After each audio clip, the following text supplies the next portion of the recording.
Welcome to the Truth and Liberty Show, where trusted leaders bring biblical insights to important issues to help you stand for truth and effect godly change in our nation and in our world.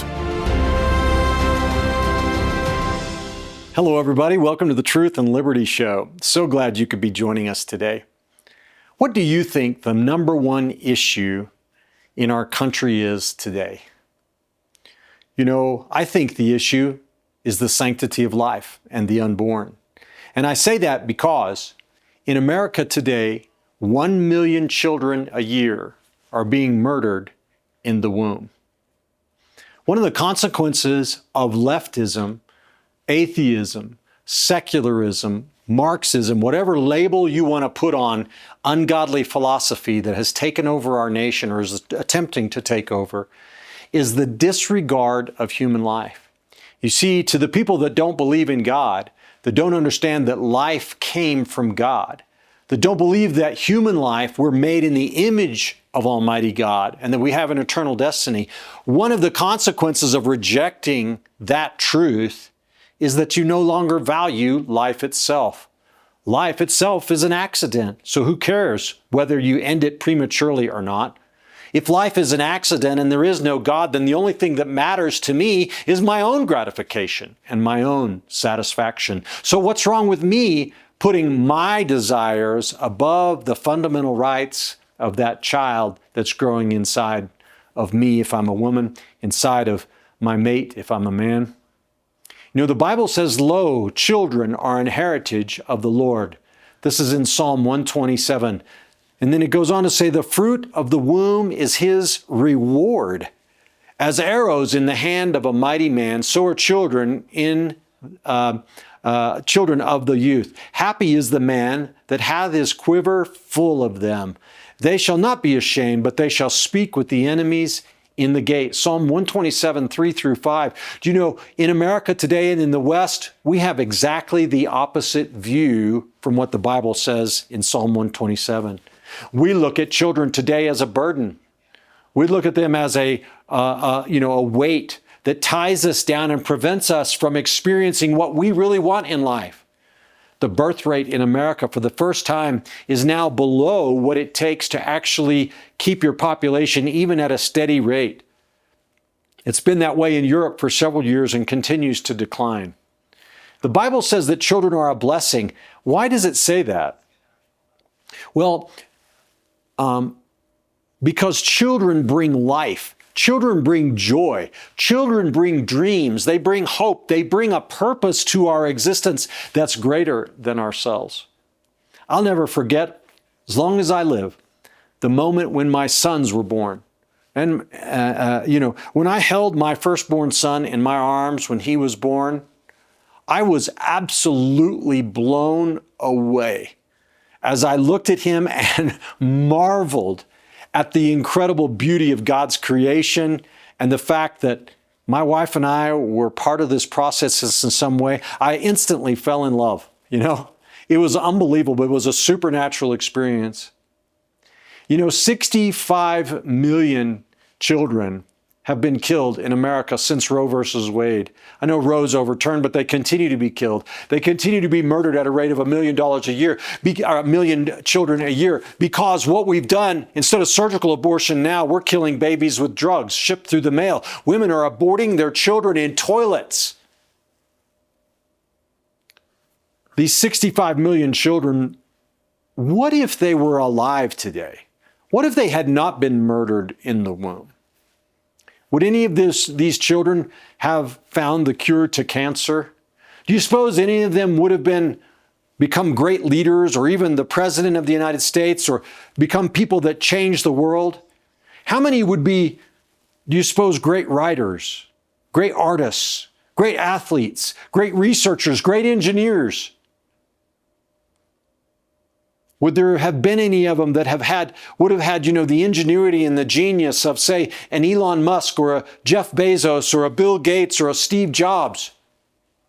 How many Billy Grahams or Oral Roberts or Andrew Womacks would we have in the world today? How much more effective would we be in preaching the gospel today and proclaiming the salvation of Jesus Christ and winning the lost to us? But we will never know until we get to heaven, because we've allowed these people and the promise of their lives to be snuffed out before they even had a chance to breathe oxygen. Speaking of that, all of these arguments are selfish arguments, because I'm only thinking about myself, about us in this world. But what about them? What about these children? What about these living, innocent human beings who never had a chance to see the world they were created for? They never heard their mother's voice or felt her touch. They never tasted delicious food, never fell in love, never, rode a roller coaster or saw a beautiful sunset or played with other children. They never heard laughter or a good joke or watched a good movie or any of the experiences of this life. They never got to experience the saving grace of Jesus Christ and be born again in this life. And we've allowed our country to rob them of these rights and privileges when they did nothing wrong except exist. We created them, we procreated them, and yet we murdered them because they were too much of a burden. Guys, God says in His holy word that the shedding of innocent blood is an abomination to Him. Proverbs chapter 6, 16 to 17 says, "These 6 things doth the Lord hate, yea, 7 are an abomination unto Him. A proud look, a lying tongue, and hands that shed innocent blood." Those are the first 3. Other than the salvation of eternal souls, is there a more important cause than ending abortion in America? There's no other tragedy, there's no other disease, there's no other event that even comes close in terms of the cost to humanity and human life. And I just want to ask you today I'm tempted to apologize for my passion and emotion, but I'm not going to, because we all need to get passionate about this subject again. We all need to get burdened and moved by this incredible atrocity that's taking place every single day in America, every single minute in America and in the world. And I want to ask you today, you're doing a lot of good things. I know many of you are, but I want to ask you this in a very pointed question. What are you doing about abortion? Are you volunteering? Are you donating? Are you speaking up and speaking out? Are you, at a minimum, brothers and sisters, are you voting for pro-life candidates? Do you know if you're a Christian and you are not voting in America, you will give account for this in eternity. God is going to ask you, why didn't you at least vote? I couldn't be bothered. Oh, politics makes no difference. Oh, they're all corrupt politicians. Since the case of Dobbs versus Mississippi 2 years ago, overturning Roe versus Wade, the truth is that our fears have come to pass. The church has allowed abortion, the issue of abortion, to fall from its main radar, if you will. We think, oh, Roe is gone, so this issue doesn't matter anymore.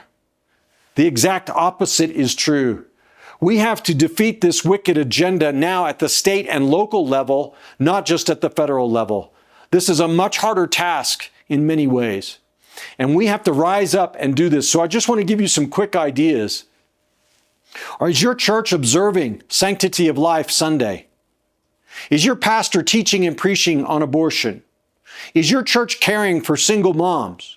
Are you hosting at your church a Save the Storks bus, or are you donating to help support Save the Storks? What about Students for Life? What about the Susan B. Anthony Fund? Are you supporting a local chapter of Students for Life? Are you donating to your local pregnancy resource center or volunteering there to help? Are you voting for truly pro-life candidates? Well, guys, my time is over in this monologue, but today I have a very special guest, Kristan Hawkins, who is the founder and leader of Students for Life. They now have over 1,600 chapters on high school and college campuses across America, and they are fighting day in and day out to change how the world thinks and to stop the scourge and the atrocity of abortion. I'm going to share some information with you now on a break, and after that I'll be back with this incredible interview of Kristan Hawkins. Please don't go away, but allow yourself to be stirred, allow yourself to be motivated, and after this interview, will you please ask God, what can I do to help end abortion?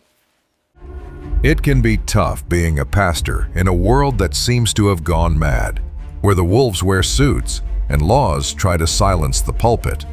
But you're not alone.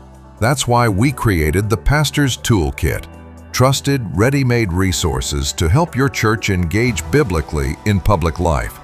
Equip your congregation, transform your community, be salt and light.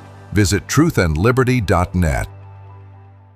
Okay, everybody, welcome back to Truth and Liberty. And our special guest today, like I said in our monologue, is my good friend Kristan Hawkins, the head of the amazing organization called Students for Life. Kristan, thanks for joining me on Truth and Liberty. Thanks for having me. It's great to be back with you, Richard. Yeah, awesome.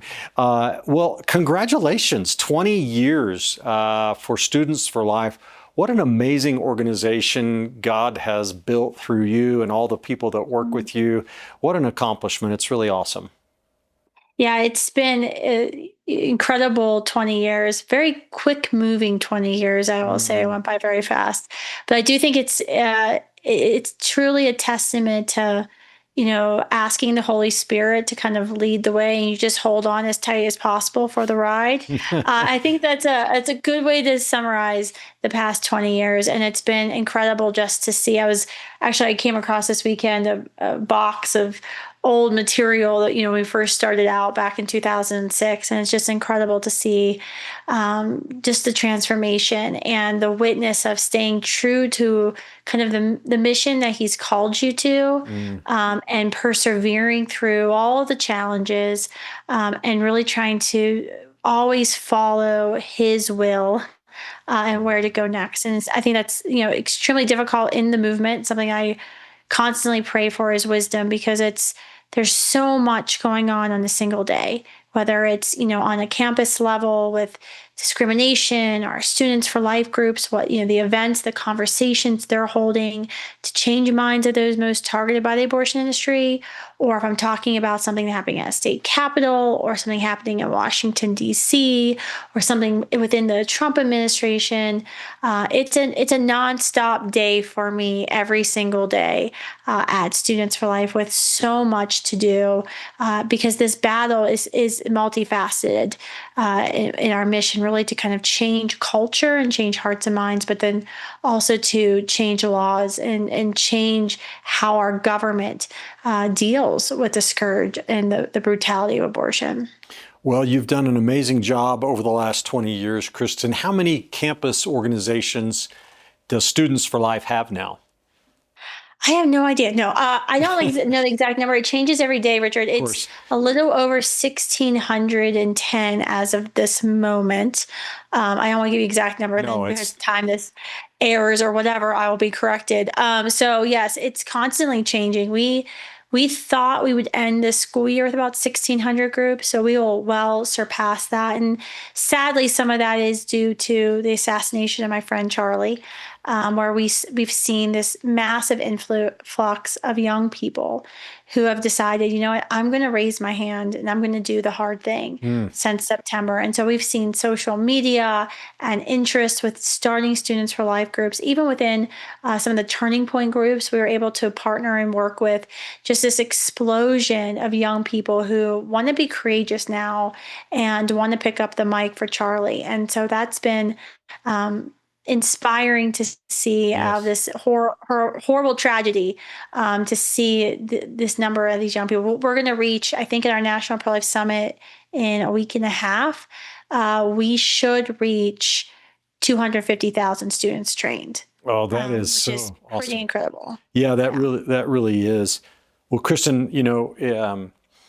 we are now in a post-Roe world. It wasn't too long ago, when your students were holding up signs, and they still are, but we believe in a place where a country where abortion's unthinkable, or whatever the slogan was. And we used to look at those signs and think, boy, how optimistic they are, And then Roe comes down. What a miracle it was. Okay. But now we've come to the stark realization that really the removal of Roe was just the beginning. And we've got so much work left to do. Can you comment on where we are in the fight to end abortion today? Kind of give us a 30,000-foot overview. Yeah, I mean, I think one of the misperceptions a lot of folks had was that we just had to reverse Roe. If we just reverse Roe, that would be the end of the abortion fight. And I remember I was with Andrew on one of his shows in the studio with you all there in Colorado saying, this is not the end, right? We will have a 50-state battle the moment Roe is reversed. And that's exactly what happened, because the Supreme Court justices in their wisdom said, we return this decision back to the people and their representatives. So that's our representatives in Washington, D.C. There's still misperception. For example, our president in 2024, when he was running for re-election, kept, misaccurately summarizing the Dobbs decision, saying, well, it's the Supreme Court sent back to states. Well, no, that's not true. The Supreme Court said to the people and their representatives, which, there's like 530 of them in Washington, D.C. We also have the state houses. And so that's what happened. The day Roe was reversed, this became, an all hands on deck moment where we had to go state by state to shore up pro-life laws, existing laws that were in effect before Roe versus Wade was handed down in 1973. So some states moved very quickly to reenact their pre-1973 laws and bans on abortion. We've had to go back now to a lot of other states. We had Students for Life Action, our 501c4 kind of political lobbying arm. We're focusing a lot in the red states, the pro-life states, because even though we've had states like West Virginia and Oklahoma ban abortion's still happening in those states because the abortion lobby knew Roe was going to fall. When the Dobbs decision came down, there were about 20 plus cases kind of making their way in the pipeline, challenging the legality of Roe versus Wade.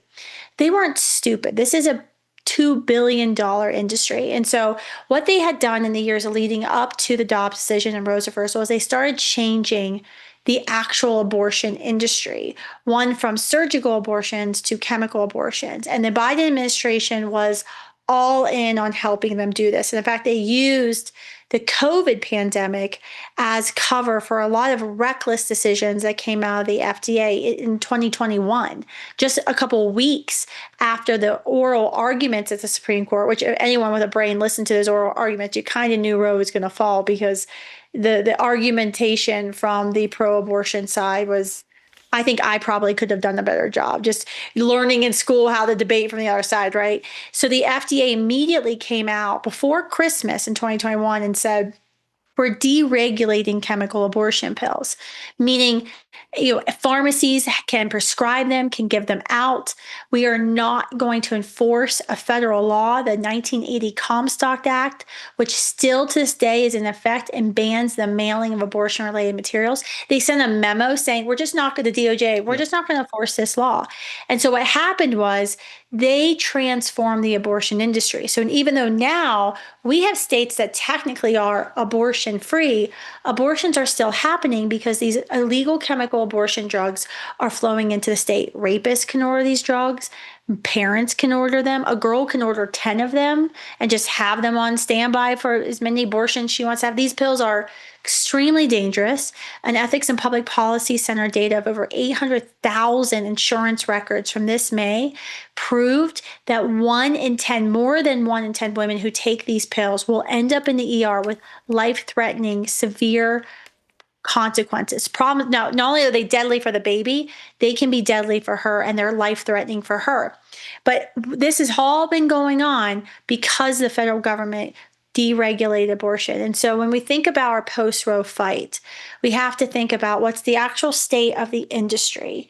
The industry now is chemical abortion. 70+% are chemical abortions, turning dormitory bathrooms, your granddaughter's toilet into an abortion facility, because that is where the baby goes. The baby is flushed down the toilet. So we have to fight this at a different level.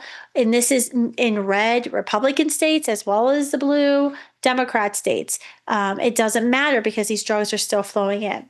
We still also have to attack it from a cultural level. And you and I have talked about this a little bit in past interviews, Richard, just with your I always ask for your pastoral wisdom, because one of the things we've seen since COVID has really been this reckoning with a generation, the least church generation in American history, who doesn't know who made them and why they were made. Mm-hmm. And so we saw it a little bit before COVID on campuses. When I was having conversations when I'd have students about, well, okay, let's forget about the baby's value. You don't care about the baby. Where does your value come from? Why do you matter? Why can't I kill you and a 21-year-old adult? What would be wrong with me doing that? Yeah. And you always had students who are like, well, that's crazy. Of course I have value. And then you could extrapolate why they have value and apply that to the preborn child. Today on campuses, what we're seeing is young people can't answer the question. Right. Why do you have value? Why does your life have meaning? Why can't I harm you? What would be wrong with that? And that's an existential crisis that we're having just nationally and internationally, with the lack of a Christian worldview. Mm-hmm. And so when we're talking about changing laws and shoring up laws to protect against this predatory abortion industry in this post-Roe era, we also have to think about our continuous work to change hearts and minds, to not only provide more resources and support to show her that she never has to choose abortion. For example, our Pregnant Students' Rights Act, which just had its first hearing of this year in the House of Representatives last week. We hope to see a vote by the end of this month. All that bill will do is tell universities that receive federal funding that they have to tell women that they don't have to have an abortion, that there are options. There's federal Title IX, that they can't be discriminated against for being pregnant or being parents. And every single Democrat in the House of Representatives will probably vote against it. Maybe there might be one who will vote with us, as they did last time. But we have to change that cultural perception in her mind. But then we also now have to fight back as to why humans have value and why they should be protected. And so it's never going to be a simple solution when you ask that question to me, Richard, of what do we do now in this post-Roe era? Because there is so much. I mean, on top of that, you think about First Amendment, right? We just saw, the UK has arrested thousands of its citizens for social media posts in the past year. Mm-hmm. I was on the phone with a pastor friend in Canada last week. He's just launching a whole new organization just to protect Canadian pastors, because the laws that they're passing and they're enacting in the UK, they're coming to Canada, which will then come to America. And if we don't have the First Amendment, if we don't have the right to free speech and assembly, we don't have a pro-life movement. And so there's the front, all the battlefields for this war, there are a lot. So bottom line, everyone watching needs to do something, because there's something you're good at. There's something God's called you at to really apply it to the pro-life movement, how you can get engaged. That's exactly right. And there is something that everybody can do, right? That's right. Well, so Kristan, let's talk just a little bit more, dial in on this chemical abortion issue. Sure. We've been saying, for a while that now chemical abortion is the number one method for killing the innocent unborn children. And Biden opened the door to that, but Donald Trump hasn't really done anything to close that door, has he? He hasn't closed it. That's right. And you're right. It's been a major frustration from the pro-life movement when our conversations with the White House and with the Trump administration. In fact, Marty McCary, the FDA commissioner, should resign or should be replaced. He has absolutely failed to protect American women and children from this predatory abortion industry since being confirmed as FDA commissioner. It is shocking. And the thing is, too, you have to understand, there's a lot of problems. We have a revolution in Iran. We've got what's happened in Venezuela. We have inflation. There's a housing crisis with Gen Z. I'm not immune, that there are a lot of things going on. And there's a lot of things President Trump is doing incredibly well. I mean, take a look, everyone, at your 401ks, right? But there are some things that the president and his team need to get serious about focusing on. And, this is a big government. They're big boys. They can do more than one thing at one time, right? They can chew gum and walk at the same time. And that's what we need them to do, is we need them to dedicate just a little bit of their time, to helping us end the violence and the cruelty of abortion, because we have not seen that from the FDA. We saw, for example, this fall, a deregulation of marijuana. The Trump administration had time to deregulate marijuana, but it hasn't had time to reassess the safety, and I'll tell you it's not there, of chemical abortion pills and how they're harming women, with more than 1 in 10 ending up in the ER with serious complications, not to mention the fact that they're killing 700,000 children every year, and that 50 plus tons of chemically tainted blood, placental, and human remains tissue is actually flooding our waterways, which we know has 3 active metabolites not found in any other pharmaceutical, which has been linked to be a progesterone blocker that we are now drinking in our water because of these chemical abortion pills. I can give the Trump administration reasons all day long why they need to act and why we need to be pressuring the administration.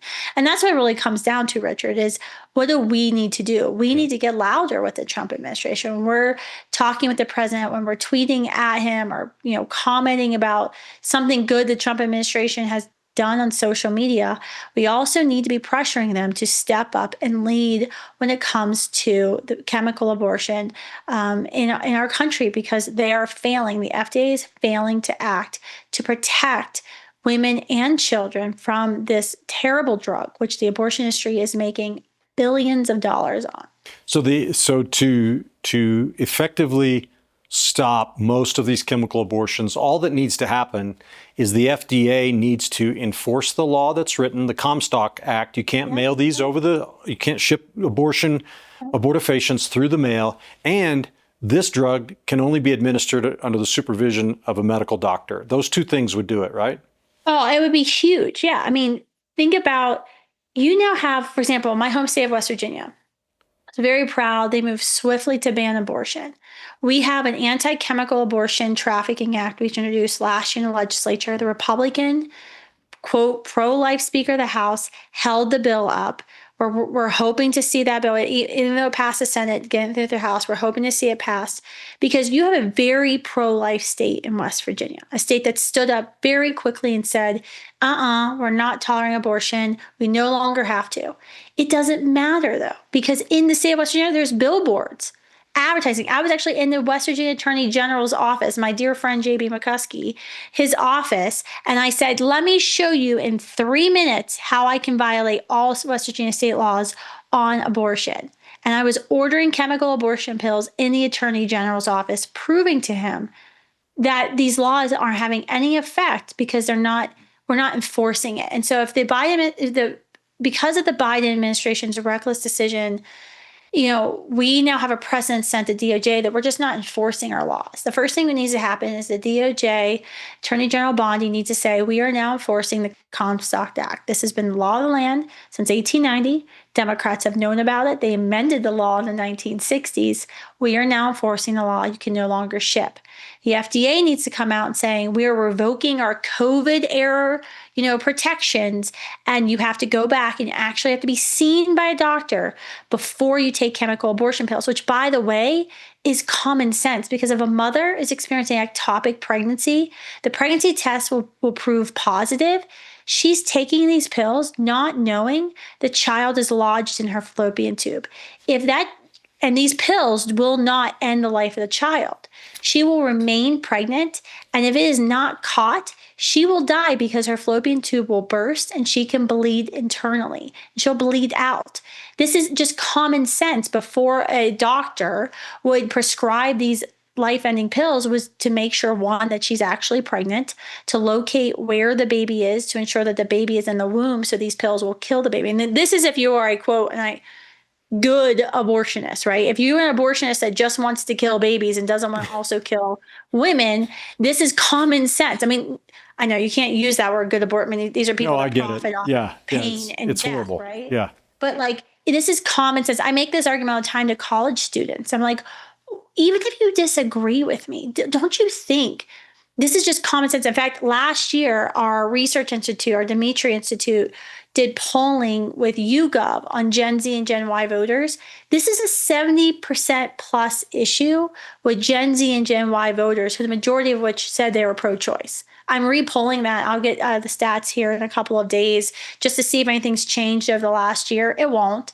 It's going to be a 70% plus issue, which is something politicians all look for, is the 70% plus agreement, right? It's left and right. This is common sense. And so AG Bondi needs to say she's enforcing Comstock. FDA needs to take back their COVID level of just prescribing these pills to anyone. You need to be able to at least confirm she doesn't have ectopic pregnancy. You have to be able to confirm she's not Rh negative, because if her blood type, if she's Rh negative and she takes these pills, her body could potentially form antibodies, which will attack all future pregnancies, and she won't be able to stay pregnant. It will recognize future children as basically invaders, and the immune system will attack those children. This also ensures that rapists aren't getting these pills, because you have to think, Richard, you could go on in 30 seconds and order these pills. You don't even have to prove you're a woman. You don't have to prove you're pregnant. You don't have to prove you're not sexually assaulting as a victim. There's no safeguarding at all. And that's very easily what the Trump administration can do tomorrow. I just want to clarify one thing you said. You said a 70-30 issue. Do you mean 70% of young people support these restrictions? Yes. Okay, so if Trump has... It's even higher depending on how you ask the question. That's like a minimum. So Trump probably has people in his ears saying, no, stay away from abortion. It's a loser issue. He does. Yeah. He has a lot of people very close to him in the West Wing who are pro-choice. Yeah. And Richard, that is the biggest problem we face. Yeah. Well, I seem to remember a story in the Bible about a woman who got close to a king and saved a nation. So I think God can do this, you know.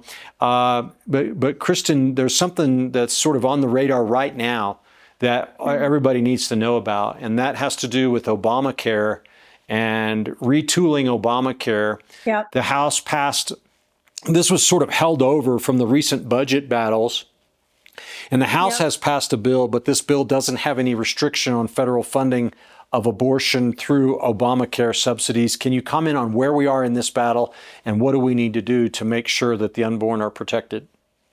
Well, the first thing we need to do is stop letting pro-choice politicians run for office in the Republican Party.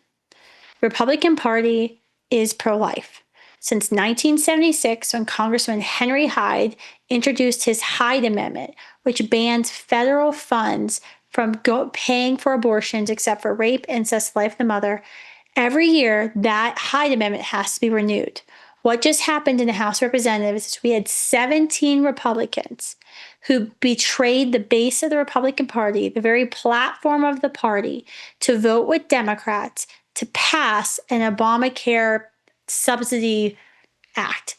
Because here's the deal. Obamacare is terrible. We all know this. I don't get me started on the state of our American healthcare system. When I abolish abortion, that'll be the next thing I want to fix.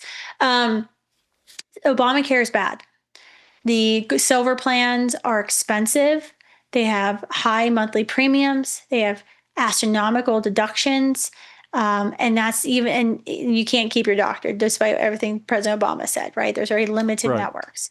And so the government gives subsidies to most people, because now Obamacare, because when Obama's administration went to the Supreme Court to defend their bill, they said it was a tax. And that's why everyone has to have health insurance. You have to prove it now in your tax returns. Most people can't afford these really high cost, terrible healthcare plans, and so we give them subsidies. So this was a bill to extend this subsidies and actually increase them, because the costs keep raising, even though the benefits keep being reduced. So 17 Republicans voted with Democrats to advance a bill out of the House that increases subsidies, and they refused to have the Hyde Amendment in the bill, meaning states like California, New York, Colorado, Illinois, that offer Obamacare exchange healthcare plans with abortion in them, we, the U.S. national taxpayer, will be paying for the subsidies of citizens in those states to buy health insurance plans to kill babies. Dr. Michael New, a professor at Catholic University of America, who's one of the foremost statisticians in the pro-life movement, he kind of analyzes the effects of state and federal laws, restrictive laws on abortion, and what it does to birth rates and abortion rates in our country. And Dr. New has proven time and time again, the biggest thing you can do if you want to reduce abortions, the biggest thing you can do is don't fund it with your tax dollars. So we know, and Dr. News estimated that since the Hyde Amendment has been in effect in 1976, which bans federal dollars from funding abortions, it's been estimated that 2 million children have been saved from abortions. Now they're trying not to apply the Hyde Amendment to these Obamacare subsidies. And we've been very clear.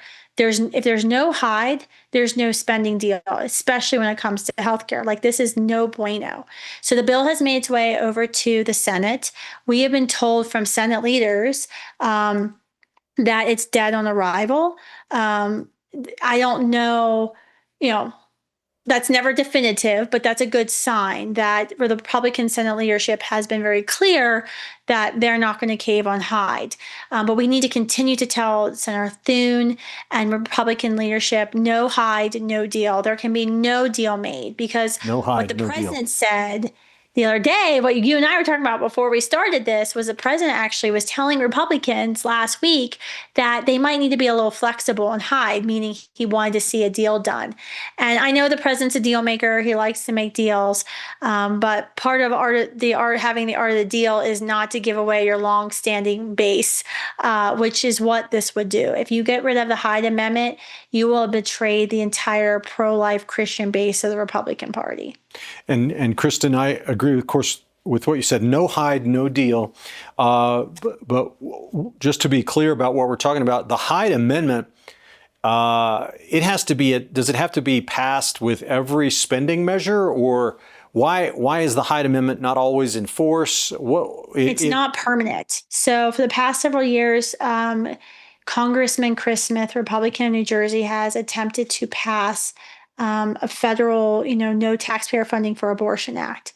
We cannot get that bill passed because it passes the House, but it always dies in the Senate. Why? Because we don't have 60 Republican senators in the Senate, and the Democrats always promise to filibuster it.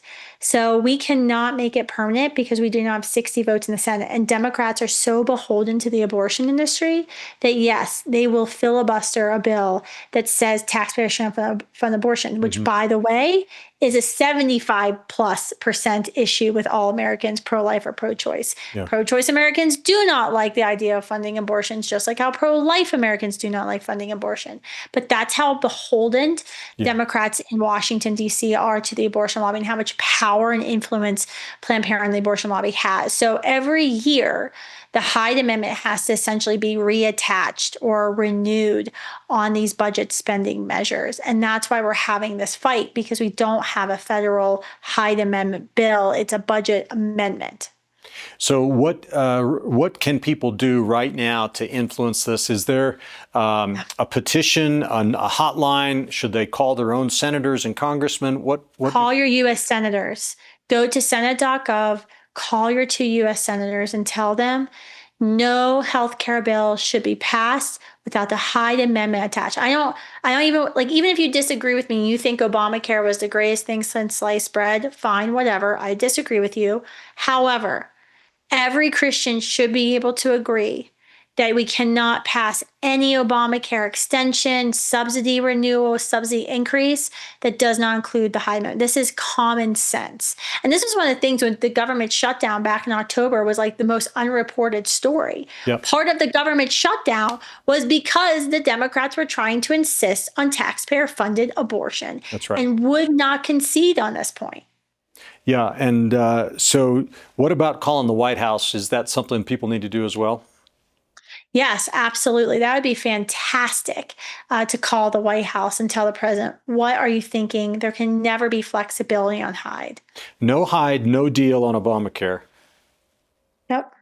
All right. Well, Kristan, you'd mentioned something else I had not heard of, which is, tried to jot it down, but the Pregnant Students Bill of Rights or something like that. What did you refer to that? That's a new law that's pending in the House?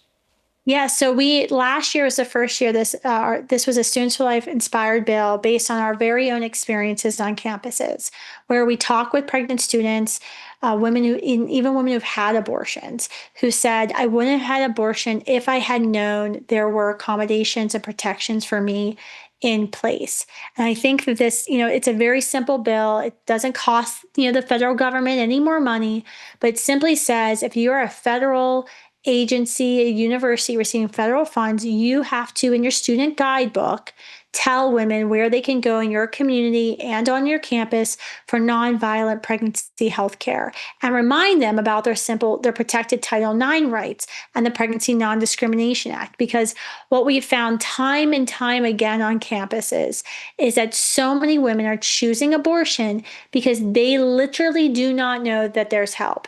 We see it all the time, freshman orientation week in August, where kids will be handed bags of condoms, they'll be handed business cards to Planned Parenthood. The school might let Planned Parenthood even come in, especially Christian schools. They even list Planned Parenthood on their website. We're getting ready to release an explosive report this week on the rise of Planned Parenthood's influence in our Christian schools. It's heartbreaking, right?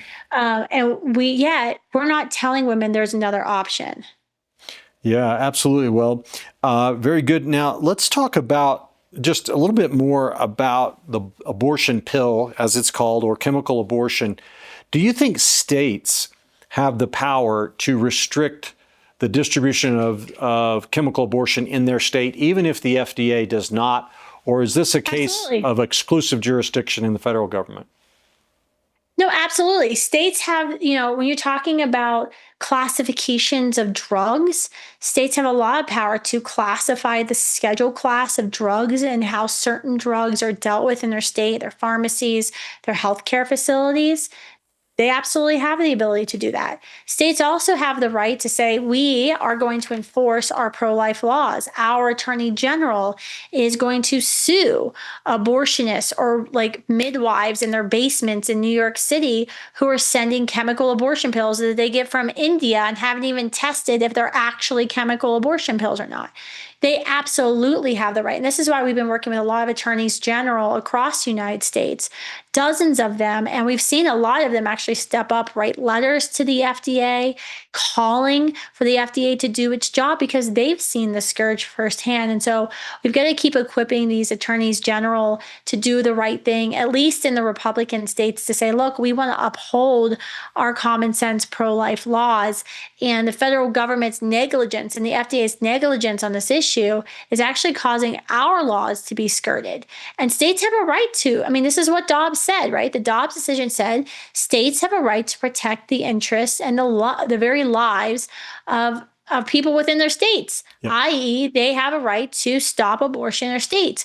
Well, what we're seeing with the skirting of the Comstock Act, with the sending of these chemical abortion pills, is that all of these states' rights have been overstepped by this abortion industry that's profiting from this despair and violence. I think the biggest challenge for us is redirecting the president's focus and his time and attention towards this. As I said, there's a lot of pressing world issues. There's a lot of pressing economic issues here in America, none of it which is easy. The Democrats have, they're already like salivating, waiting for the 2026 elections. They're hoping they get a majority so they can bog down the entire MAGA agenda with impeachments and silly investigations like they did last time. But we've got to redirect the president's attention on this and show him that this matters to us, that this matters to a huge base he needs in the 2026 elections. You have to think about that. This is, right. Especially with the passing of my friend, one of the congressmen from California last week, this is a very thin majority in the House of Representatives. And the betting markets and all the politicos are saying that the odds are that Democrats take the majority in the House. And I pray that that isn't so. And we've got to work to make sure that isn't so. But you can't deflate your base. You can't give and allow taxpayer funding on abortion. The president needs to be reminded of that, he has a lot of people, like I said earlier, he has a lot of friends who are pro-choice, who are in that Oval Office every day. And as you can tell from where I'm at, I'm not in the Oval Office. I'm in my home office in Idaho right now. And that's a problem for us. We have got to be in the president's ear on this issue. Well, Kristan, the most loyal segment that Donald Trump has, it's not the gun owners, it's not the, union people. It's actually SageCons, spiritually active, government engaged conservatives. Vote for Donald Trump, 97, 98% twice now. And how demoralizing will it be to Christian conservatives, pro-life Christian conservative voters out there if Trump if he doesn't support the Hyde Amendment in this funding bill? I think it's extremely demoralizing. And I think sometimes you see from the as someone who worked in Washington, D.C., I know what the counter argument is. The counter argument is, well, where else are they going to go, Kristan? Yeah. Right? They take us for granted. Mad.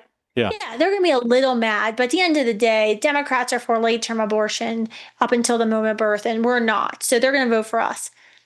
Yeah, but you can't say that in a tight election when you're relying on people to get out, to work, to call their friends, call their fellow church members to go and vote for somebody maybe they don't always agree with, but they know that they must. Because for us, and why Sage Cons are so important to Republican electoral politics, is that we're voting oftentimes for something far greater than our pocketbook, right? We're voting for our faith. We're voting for our children. We're voting for children that we may never even get to meet. We're voting for someone else and the most vulnerable in our world, and that makes us highly motivated voters. But it also means we can be quickly demotivated. It's also something we think about, Richard, someone who works with young people, especially young conservatives. This is the quickest way to turn away an entire generation of potential conservative or Republican voters. To say one thing and do the other. Because that's always, from especially youth voters, that is always the complaint that youth voters have about politics and if they should get involved. And something we've seen a lot in the evangelical church recently, of a lot of pastors of like, well, we're always going to be betrayed, and not, wanting to take the focus off of really the political responsibility that all of us as Christians have to engage. And so I think it just feeds into the talking points. And that's what the Democrats want, right? The Democrats, the left, they want Sage Cons, they want Christians to be demotivated and not turn out to vote. Yeah, absolutely. Well, I'm a little bit apprehensive about wading into these waters, but my next question for you has to do with something that's internal to the pro-life movement, and it's called the abolition movement. And we've talked about this before, but I just want to kind of give you the last bit of the show here to talk about this from a philosophy perspective.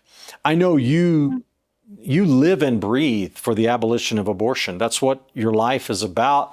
I believe in it. I want it done too.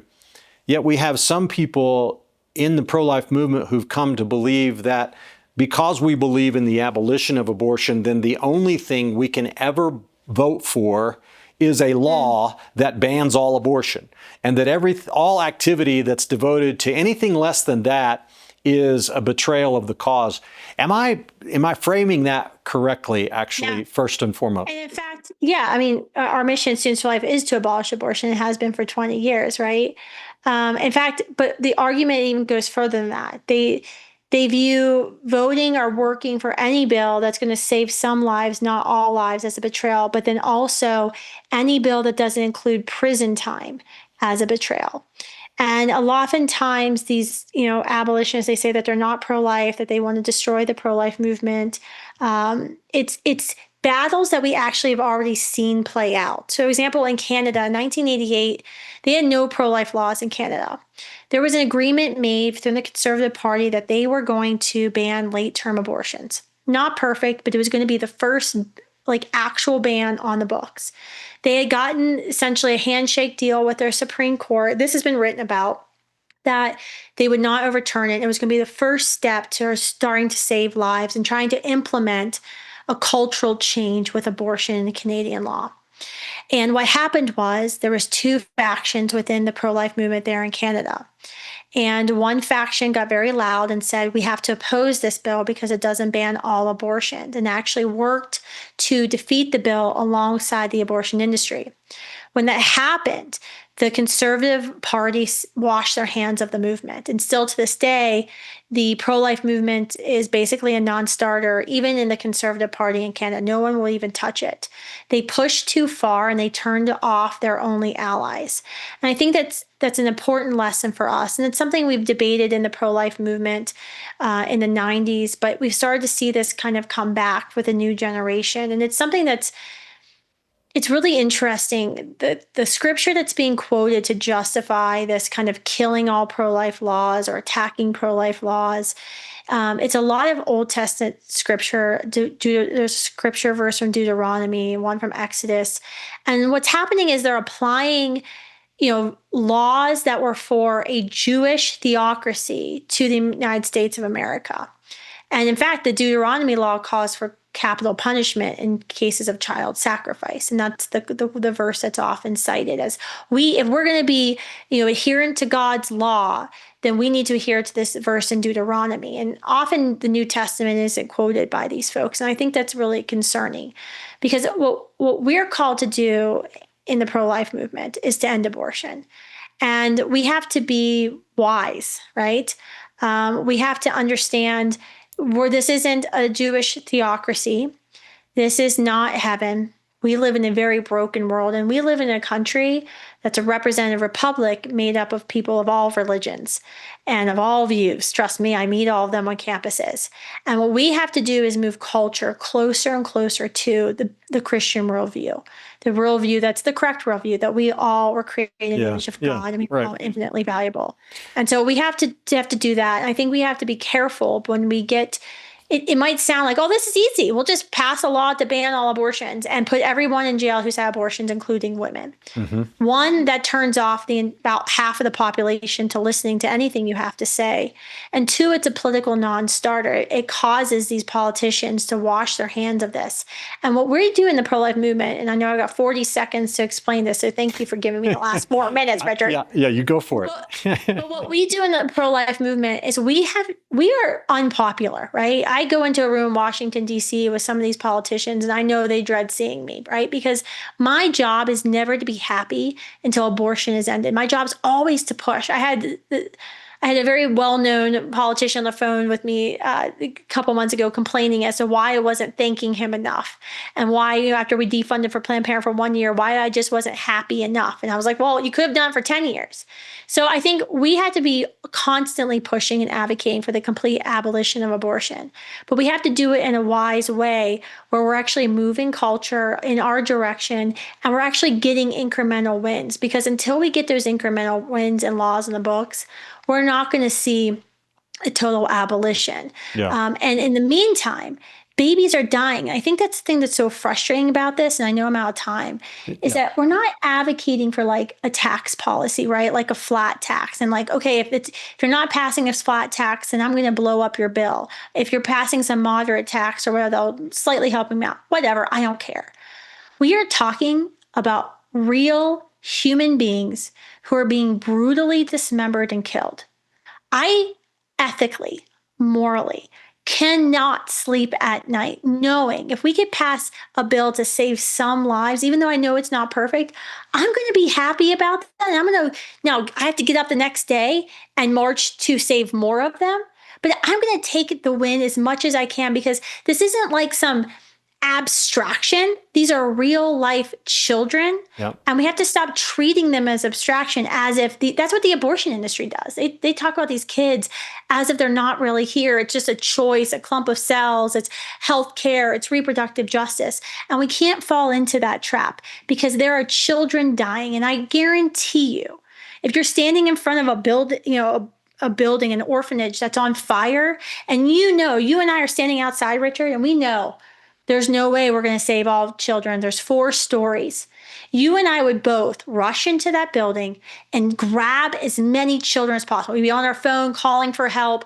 We would be calling out, shouting for neighbors. We would be doing everything we can, putting our own lives at risk to save these children. We would not stand on the street, cross our arms, and say, you know what?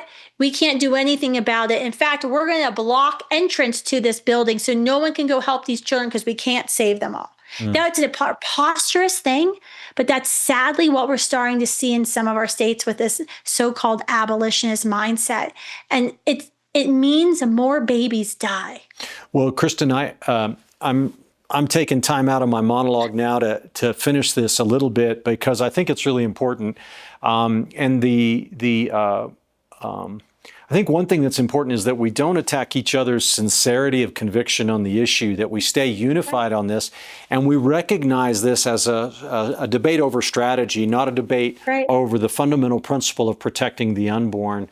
And I know you agree with that, but let me say this, that Roe versus Wade was overturned, an objective that we held dear for a long time and many people didn't even think was ever even possible, but we didn't do it on an all or nothing basis. It took many years of incremental movement. Laws like, oh, you can't have an abortion clinic unless it's so close to a hospital, or you have to have ultrasound notification. You have to do this, you have to do that. Oh, you have restriction on late-term abortion. We took what we could get until finally the culture had come to a point where it could say, hey, this really isn't in the Constitution after all, is it? And so suddenly we have people saying, oh, all or nothing now on the abortion issue. And it just seems like that's not how things are done, is it? The liberals didn't take over this country and impose cultural Marxism all at once. It happened over 100 years of incrementalism. Don't we need to learn from these lessons? Yeah, I mean, look, After the Ball, the book that was written by 2 gay activists in the 80s about how they were going to get gay marriage legal in the United States lays this out perfectly, sadly. And they did it incrementally. They did it slowly, right? They had the Will and Grace TV show. They introduced gay characters who were responsible. Literally the day after Obergefell, I don't know if you remember this, it was the Washington Times or Washington Post. The day after the gay marriage decision in the Supreme Court, the headline of the Washington Times, it's probably the Washington Post, was about trans rights. They zipped their lid, said nothing. And it was the day after gay marriage. So you knew it was part of their plan. We had been saying it had been part of their plan, but most of America didn't know it was part of their plan. But they had message discipline about what they were going to do and how they were going to push Americans. And if you read any book, I've got a couple here behind me, about changing culture and large-scale cultural change, that's how you have to do it. And you have to be careful because I think there's a lot of tendency right now on the right of we have X and for example, Twitter and X is very right-wing centric, right? And there's this tendency of in wrestling, right? Where over momentum, where you could be pushing your opponent down so far that if you're not careful, he can flip you over. And that's what we have to be careful about, of when we start saying things like this, okay, we're just going to put every woman in jail, and maybe the death penalty should be on the ticket for every woman who's had an abortion. What? Yeah.